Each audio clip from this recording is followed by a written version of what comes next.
Bismillahirrohmanirrohim. Assalamualaikum warahmatullahi wabarakatuh. Wilujeng enjing sadayana sampurasun. Patepang deui sareng Bapa yang warios dina pelajaran bahasa Sunda khususna kanggo kelas 7 SMP Budaya Muhajirin. Dina pertemuan ayeuna insyaallah Bapak bakal ngalajengkeun materi ngeunaan dongeng anu pas minggu kamari urang tos ngabahasna. Nah, dina pertemuan ayeuna urang lajengkeun deui panginten materi masih ngeunaan dongeng. Saat acan dikawitan, mangga kanggo hidup sadayana disiapkeun heula buku paket sareng buku catatanna nya margi naon anu dibahas dina dinten ayeuna biasa di tandaan atanapi ditulis dina buku catatannya. Kanggo pangabsenan sapertos biasa ditulis di kolom komentar channel YouTube Bapak ku cara nuliskeun nami lengkap sareng kelasna masing-masing. Yuk urang kawitan pelajaran bahasa Sunda kelas 7. Nah, minggu kamari urang atos diajar ngeunaan definisi sareng ciri-ciri dongeng ya. Anu mana definisi sareng ciri-ciri dongeng eta tos ku hidup ditulis. Nah, dina pertemuan ayeuna insyaallah Bapak bakal ngabahas ngeunaan unsur-unsur dina dongeng ya. Unsur dina dongeng saleresna aya 2, nyaeta unsur intrinsik sareng unsur ekstrinsik. Ya, sekali deui unsur dina dongeng nya biasana aya 2, kahiji unsur intrinsik sareng nu kadua nyaeta unsur ekstrinsik. Nah, dina pertemuan ayeuna mah Bapak bakal ngabahas ngeunaan unsur intrinsik anu aya dina dongeng ya. Naon wae sih Pak unsur intrinsik anu aya dina dongeng teh? Nah ya, unsur intrinsik ya sadayana teh aya 5. Kahiji nyaeta tema, kadua palaku, katilu latar atawa setting, kaopat galur, sareng kalima amanat. Nah, saleresna mah aya hiji unsur deui nya dina dongeng teh nyaeta pamohalan. Nah, ieu teh aya dina buku paketnya. Nah, ditambahan wae nya unsur anu kagenep nyaeta pamohalan. Oke, Bapak bakal ngabahas poin per poin. Anu kahiji nyaeta tema. Nah, tema dina basa Sunda teh disebut jejer. Nyaeta inti pikiran anu ngajiwaan carita atawa jadi dasar carita.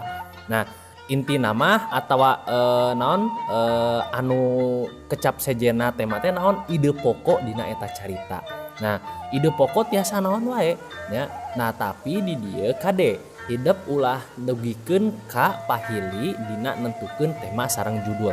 Margi masih seueur nya siswa anu nentukeun tema teh nyaeta atas dasar dina judul. Nah, tema kumaha pas tiasa kapendakna? Tema tiasa kapendak santos urang maca isi carita eta. Nah ya, jadi sekali deui dina nentukeun tema teh kumaha carana nyaeta urang kudu maca heula sadayana isi carita kakarek urang tiasa nentukeun eta tema carita. Nah, eta anu kahiji tema. Teras anu kadua nyaeta palaku.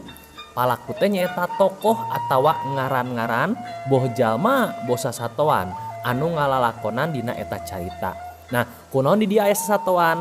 Margi dina dongeng mah henteu menutup kemungkinan anu jadi tokoh atawa anu jadi palakuna teh sasatoan. Sasatoan teh nya hewan ya, atawa tutumbuhan nya, tumbuh-tumbuhan atau misalnya bisa wae nya barang-barang mati ya, benda-benda mati.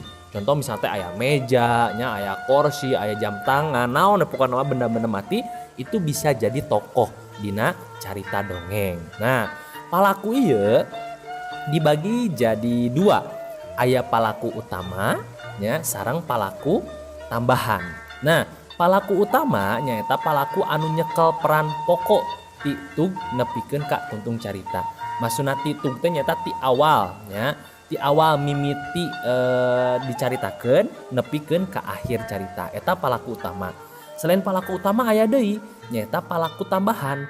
Nah, palaku tambahan ieu nyaeta palaku anu marengan atawa mantuan palaku utama. Nah, jadi namun misalnya dina film-film kan kadang ayanya anu misalnya teh anu henteu jadi palaku utama. Nah, itu disebutnya nyaeta palaku tambahan atawa naonnya bahasa Indonesia teh figuran. Nah, ya tokoh figuran. Nah, itu ya, itu palaku tambahan.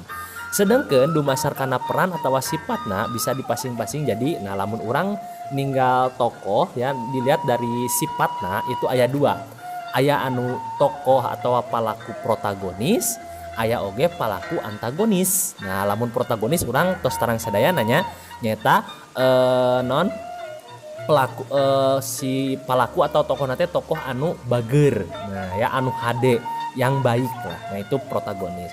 Aya deui antagonis. Nah antagonis mah babalikeun ti protagonis nyaeta palaku anu banda pasipatan anu goreng atau misalnya teh sifat-sifat teh sifat-sifat yang jelek. Nah itu pelaku protagonis. Antagonis punten. Nah ya. Jadi eta unsur anu kadua. Oke, lajengkeun deui nyaeta unsur anu katilu nyaeta latar atawa setting. Nah ya, latar atawa setting di dia dibagi jadi tilu. Ya, saleres nama. Kahiji nyaeta latar waktu, kadua latar tempat, jeung katilu nyaeta latar kaayaan. Nah, sekali deui latar dibagi tilu, latar atawa setting dibagi tilu nya. Kahiji nyaeta latar waktu, kadua latar kaayaan, jeung katilu nyaeta latar tempat. Nah lamun waktu naon contohna apa waktu misalnya teh jam 3 nya, jam 4, asar, maghrib, peuting ya, terus subuh nya, janari. Nah eta merupakan latar waktu. Terus latar tempat. Nah tempat misalnya di sakola, di imah, di jalan, di leuweung jeung sajabana. Latar kaayaan naon pa contohna? Latar kaayaan contohna misalnya teh ceurik, seuri nya, hareudang nya, terus tiris jeung sajabana eta lebetna kana latar kaayaan. Oke. Anu kaopat nyaeta galur ya, galur. Nah galur di dieu teh aya tilu oge dibagi jadi tilu ya. Kahiji nyaeta galur merele ya, atau misalnya bahasa urang namanya nyaeta alur maju ya, galur maju. Anu kadua nyaeta galur mobok tengah, sareng anu katilu nyaeta galur mundur. Nah galur maju mah ieu mah dicaritakeun ngaguluyur nya ti mimiti nepi ka akhir tanpa aya proses flashback heula. Nah terus anu galur mobok tengah ieu mah nyaeta dina awal caritana teh langsung nyaritakeun tengah-tengah carita ya, tapi setelah beres nyaritakeun tengah-tengah teh bakal aya proses flashback deui. Nah nya makana istilah sanes dina galur mobok tengah teh nyaeta galur campuran ya. Terus nu katilu aya galur mundur. Nah galur mundur mah ieu mah pure atawa murni nyaritakeun hal anu tos kaalaman. Maka disebutkeun teh galur carita anu dimimitian ku nyaritakeun bagian alur carita serta kajadian-kajadian satuluyna mah mangrupakeun kajadian anu nerangkeun kana pungkasan carita anu geus diheulakeun dicaritakeun. Nah maksudna dina eta teh nyata nyaritakeun cerita yang sudah terjadi. Nah itu galur mundur. Amanat ya, unsur anu kalima nyata amanat nyata pesan ya, atawa pesan positif anu bade didugikeun kanu maca eta carita. Nah biasana dina amanat sadayana mangrupakeun pesan positif. Nah ya teu aya amanat misalna teh pesan teh nyata pesan negatif ya, teu aya. Tapi dina amanat mah pesen ya, pesan atau talatah ti pangarang nu ditepikeun ngaliwatan karya pikeun nu maca atawa nu ngaregepkeun. Jadi pesan yang ingin didugikeun teh nyaeta pesan anu positif. Nah terus anu terakhir nyaeta tah ieu tambahan nya, ieu mah tambahan mah gitu aya dalam buku paket nyaeta unsur intrinsik na teh pamohalan. Nah pamohalan naon? Hidup terus terangnya dina definisi aya kecap pamohalan.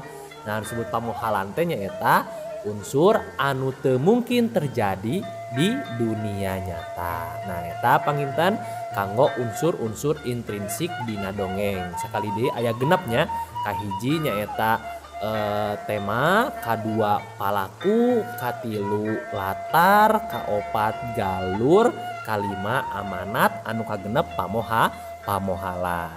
Sakitu panginten kanggo pertemuan ayeuna nya, hatur nuhun kana perhatosanana. Hapunten bilih aya kelapatan. Assalamualaikum warahmatullahi wabarakatuh. Sampurasun.